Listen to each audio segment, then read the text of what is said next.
শুভ অষ্টমী। হ্যাঁ, ভাবছো তো সকাল সকাল কেন ভূত সেজেছি?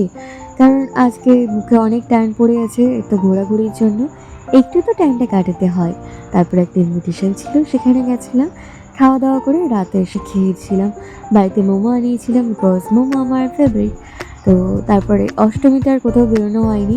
পায়ে প্রচণ্ড ব্যথা ছিল, একটু তো রেস্টের দরকার ছিল তার জন্য। তারপরে নবমীর সকালে কিছু কেনাকাটা ছিল, সেই কেনাকাটাগুলো সেরে নিলাম, দেন চলে এলাম আখের রস খেতে। এই কদিন খুব উল্টোপাল্টা খাওয়া হবে, এখনো হচ্ছে, আরও হবে। একটু তো পেটটাও ঠিক রাখতে হবে, মানে পেট এবার বলছি ছেড়ে দে মা, কেঁদে বাঁচি, জাস্ট এমনি অবস্থা। যেমন আগের দিন আমাদের পায়ের অবস্থা হয়েছিল ঠিক তেমনি। তো আমরা চলে এলাম সল্ট লেক। তো এইখানে রাত্রিবেলা আসলে বেশ ভালো লাগতো, যেহেতু তখন লাইটিংটা বেশি ভালো বোঝা যায়। এখন তো কোনো লাইটিংই নেই, এখন লাইট জ্বলছেও না, ভিতরে জ্বলছে। তো চলো ভিতরটা দেখি। এখানে তিনটা বেশ তিনটে নিয়ে বানিয়েছে, বেশ ভালোই লাগছে এখানকার তিনটা দেখতে। মেলা তো বসেনি, মেলা আর রাত্রিরে বসে, রাত্রিবেলা তো এখন হয়নি, সবে দুপুর দুপুর অবস্থা, 12টা 1টা মতো বাজছে। তো দেখলাম ভিতরটাও বেশ ভালোই সাজিয়েছে। তো চললাম আর কি।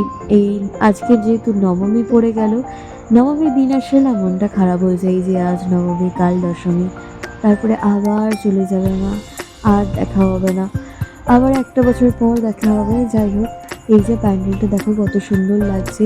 এই যে ফেস্টিভ্যালটা আসলে যে একটা কত মনের মধ্যে একটা আনন্দ থাকে, ফেস্টিভ্যাল তো সেটাই একটা আর কি। তারপরে চলে এলাম নিউ টাউন সর্বজনীন দুর্গা পুজোটা দেখতে। এই দুর্গা পুজোটা আমি কোনোদিন আসিনি এখানে, এই ফার্স্ট টাইম আমার এখানে আসা। তাও অনলাইন সাইটে দেখেছিলাম, যেখানে খুব সুন্দর হয় নাকি। তো দেখে তো আমার বেশ ভালোই লেগেছিল। চলো ভিতরটা যাওয়া যাক। ভিতরে না গেলে বোঝা যাবে না আসলে কেমন ভিতরটা সাজানো। এই যে ভিতরে চলে এলাম। তবে লাইটিং এখন নেই, লাইটিং ছাড়া যতটা সুন্দর লাগছে, লাইটিং থাকলে আরও আরও সুন্দর লাগতো। তো চলো আজকের ভিডিওটা এই পর্যন্ত, নেক্সট পার্ট খুব তাড়াতাড়ি আসছে। Bye bye, take care.